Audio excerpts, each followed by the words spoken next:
আমি এই মুহূর্তে কথা বলে নিচ্ছি ভলকা বারোবিশা ১ নং গ্রাম পঞ্চায়েতের বিরোধী নেত্রী ডক্টর কণিকা সাহা মহাশয়ের সাথে।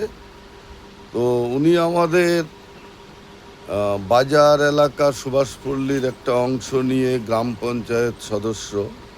তো বৌদি যেহেতু বিরোধী নেত্রী, বৌদির দলের নামটা কি একটু বলবেন?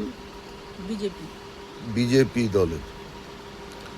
তো যাই হোক, একটি খবর ইতিমধ্যেই সোশ্যাল মিডিয়ায় পেলাম, যেহেতু নির্বাচন আছে, বারোবিশাতে কে আসছেন শুনতে পাচ্ছি আপনাদের দলের? মিঠুন চক্রবর্তী।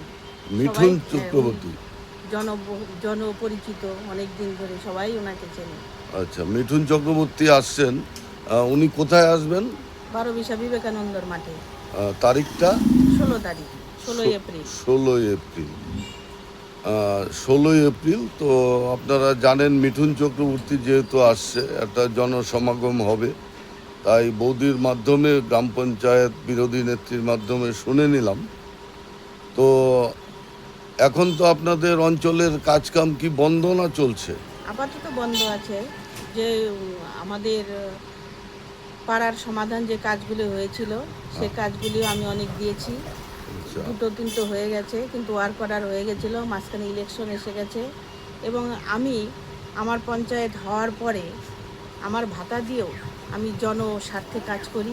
এমন না যে পঞ্চায়েত কাজের জন্য অঞ্চল থেকে আমাকে দেয় না, তা না। আমি ভালোবেসে আমার বেতনগুলো দিয়ে সেই কাজগুলো আমি করি। যেমন রাস্তার বালু পাথর ফালানো, কোথাও জল পড়ে গেছে সেখানে বালু পাথর দেওয়া, কোথাও হয়তো কারেন্ট নেই, অঞ্চলের আওতায় পড়ে না, সেখানে লাইট লাগানো, কখনো নষ্ট হয়ে যায় আবার লাগিয়ে দিই। মানে সেগুলো আপনার ভাতার পয়সা আপনি করে দিয়েই দেন? আমি কাজ করি, আচ্ছা, ভালোবেসে করি। আরেকটি কথা, 100 দিনের কাজ তো বন্ধ, আপাতত বন্ধ। তো কয়েক বছর থেকেই বন্ধ। যেহেতু সেটা নিয়ে আমি বিতর্কে যাচ্ছি না। তো আপনি তো ইতিমধ্যে একটা বড় ড্রেন করেছেন। হ্যাঁ। তো তার পাশে যে এই যে নাগবাড়ি আশুতোষ দাস আশু মেকারের যে পাড়াটা, সেই যে রাস্তাটার বেহাল দশা, সেটা কেন করছেন না? সেটা আমি আমার পয়সা দিয়ে কিছু আরবিএম বা মানে বালু পাথর ফেলছিলাম। হয়তো অনেক গাড়ি অনেক যাতায়াত করে, সেই গাড়িতে বালু পাথরগুলো থাকে না। আমি পাড়ার সমাধানে দিয়েছি, হয়েও গেছে, কিন্তু ইতিমধ্যে ইলেকশন আগত একদম নিকটবর্তী এসে গেছে দেখে এই কাজটা হলো না। অঞ্চল থেকে বলছে, বা ব্লক থেকেও, আমি ব্লকেও গেছি, ব্লক থেকে বলছে ইলেকশনের পরে হবে। বিডিও সাহেব। হ্যাঁ। আচ্ছা, আপনি যে আমাদের ভলকা বারোবিশা 1 নং অঞ্চলে একটা সুনাম আছে, এখানে যারাই পঞ্চায়েত হয়, সে বিরোধী আর মানে সরকারে, তারা সবাই একসাথে মিলিতভাবে চলে। তো প্রধান যে আছে অনিমা রায়, আপনাকে কি সঠিকভাবে কাজ টাজ দেয়? হ্যাঁ, দেয়, সম্মানও করেন। সম্মান করে? হ্যাঁ। মানে আপনারা কি বান্ধবীর মতো নাকি? বান্ধবীর মতোই। কোনো রকম ঝামেলা নেই? ঝামেলা নেই। মানে বারোবিশার শান্তিটা আপনারা বজায় রাখেন?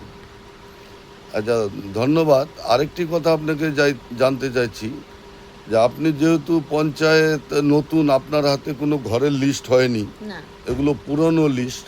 তো এই যে বাংলার আবাস যোজনা, কতগুলি মানুষকে আপনারা ঘর দিলেন আপনার ওয়ার্ডে? প্রায় 14 জন। 14 জন কি? কিছু কিছু লোকের নাম এসেছিল, তারপরে বাদ কাটা যাওয়ার পরে আমি নিজে অ্যাপ্লিকেশন নিয়ে বিডিও সাহেব বলছিলেন, ঠিক আছে, যারা যারা খুবই পাওয়ার যোগ্য লিস্টগুলি আপনি আমার হাতে দিয়ে দিবেন। আমি দিয়েছিলাম 7 জন 8 জন, তারা প্রত্যেকেই পেয়েছে। সব গরিব মানুষ? সব গরিব। ধন্যবাদ আপনাকে। তো এই মিঠুন চক্রবর্তী আসবার জন্য আপনার একটু সাক্ষাৎ নিলাম। তো আপনি দলমত নির্বিশেষেই পঞ্চায়েতের কাজটা করেন, অবশ্যই। এই সুনামটা ইতিমধ্যেই আপনার আছে। ধন্যবাদ আপনাকে, ডক্টর কণিকা সাহা।